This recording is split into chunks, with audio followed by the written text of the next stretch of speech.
Empezamos. Mi nombre es David Gaona. El día de hoy vengo a presentarles y compartirles un poco de mi experiencia sobre las 4 etapas para enseñar. Las 4 etapas para enseñar fueron descritas en los años 90 por Patrick Traub, el cual fue el iniciador o el que creó el primer instituto de TUI en la ciudad de Nueva York. Para Traub, las 4 etapas para enseñar son las siguientes. Él decía que si garantizábamos que estas 4 etapas se dieran, podíamos garantizar la efectividad de una capacitación.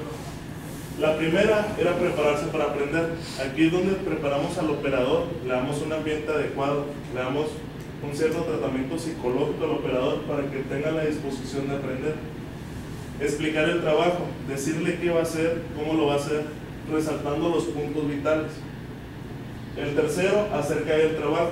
Al hacer el trabajo, no solamente dejarlo en línea, tenemos que ponerlo a practicar, observar lo que hace, retroalimentarlo. En el cuarto punto es revisar después de enseñar. Esa es la etapa que siempre dejamos olvidada dentro de los entrenamientos, ya que aquí el seguimiento que le dé el instructor al operador es fundamental. Dentro de la primera etapa, que es prepararse para aprender, debemos de ponerlo cómodamente. Significa que al operador no le tenemos que dar una almohada, no le tenemos que dar una cobija para que se sienta cómodo. Darle las bases necesarias para que pueda aprender. Un buen lugar de aprendizaje, una habitación sin ruido, un buen mesabanco, escritorio, herramientas para que pueda poner atención y comprender. Otra etapa es hablar con el operador acerca de lo que se va a realizar. Es la parte de sensibilizarlo, de dónde va a ser él parte y cómo nos va a ayudar a generar lo que viene siendo producto de calidad. Otra parte es confirmar el grado de conocimiento. Esta parte también la dejamos un poco olvidada. Cuando damos un entrenamiento, queremos que el operador le queremos enseñar todo nuevo, pero muchas veces el operador trae ya nociones del trabajo que va a realizar. Entonces, si él nos brinda sus ideas, su conocimiento, podemos enriquecer un poco más el curso. También otra parte, como lo mencionaba mi compañero Héctor, es motivar al trabajador para que tenga ganas de aprender.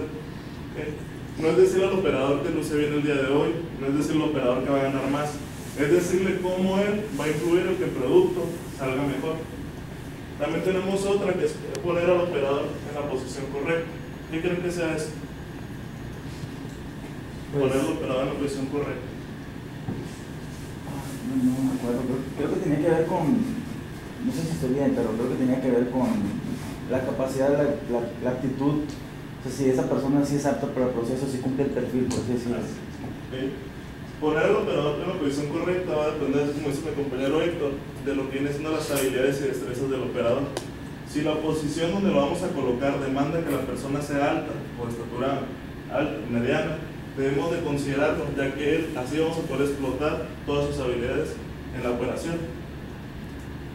Dentro de la etapa de explicar el trabajo, lo que dice Kraus, que decide enseñar las etapas principales de un trabajo, hacer una por una, hacerlo y escribirlo.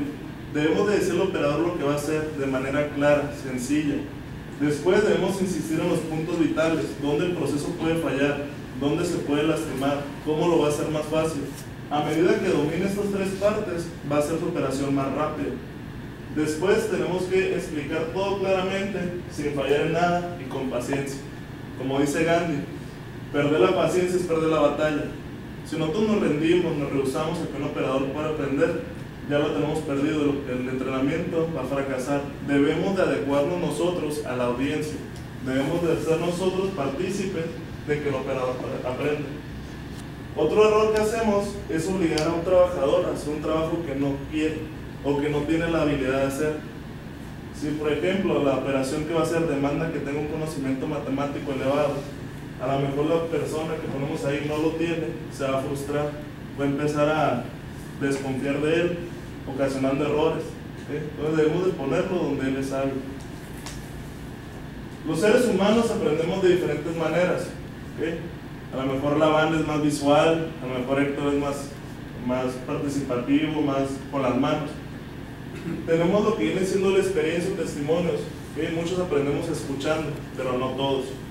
Otros aprendemos viendo. En lo que viene siendo el operador es mucho más visual, debemos de considerar eso. La presentación que le tengamos que hacer debemos de ejemplificar claramente. El conocimiento abstracto es la persona que puede leer una instrucción de trabajo, la va a leer una vez, la va a ejecutar y la va a ejecutar de manera correcta la primera. ¿okay? Es un tipo de persona la cual es difícil encontrar. ¿Okay? Y por último tenemos la que todos nos familiarizamos con ella, lo que es la práctica diaria. Entre más practiquemos algo, nos hacemos expertos en ello. Pero si nosotros practicamos las malas mañas, vamos a decirlo así, no vamos a ser expertos en hacer el trabajo mal. Debemos de tener énfasis en eso. Y como dice, solo explicar no basta. Debemos de hacer una especie de mezcla de todos estos elementos para llevarlo a cabo. Hacer que haga el trabajo. Ahora es la parte en donde lo vamos a poner a practicar. Ya leímos la teoría, ahora hay que ponerlo a practicar. Corregir las equivocaciones.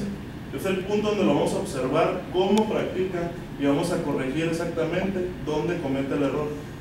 Si nos brincamos a esta parte, el operador va a seguir haciendo el proceso de manera errónea. Debemos de siempre estar alerta de lo que hace.